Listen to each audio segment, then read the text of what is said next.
Welcome to young Moon Tamil stories.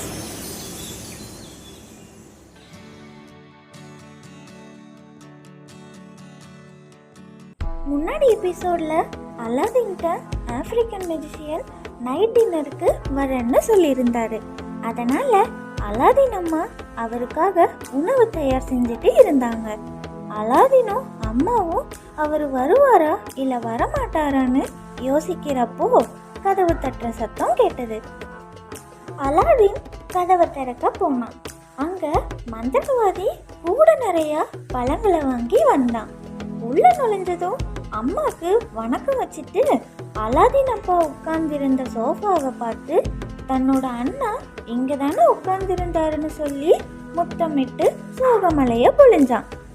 நிஜமாலுமே இவர் நம்ம வீட்டுக்காரரோட தம்பிதான்னு நினைச்சு தன்னோட பையனான அலாதீன் பத்தி பேச ஆரம்பிச்சாங்க.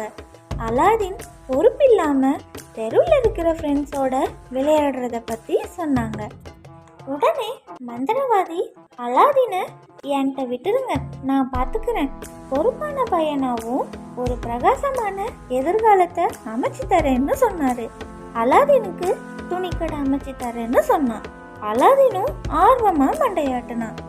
அடுத்த நாள் காலையில மந்திரவாதி அலாதீனை சந்தைக்கு கூட்டிட்டு போய் நிறைய ட்ரெஸ் எல்லாம் வாங்கி தந்தான்.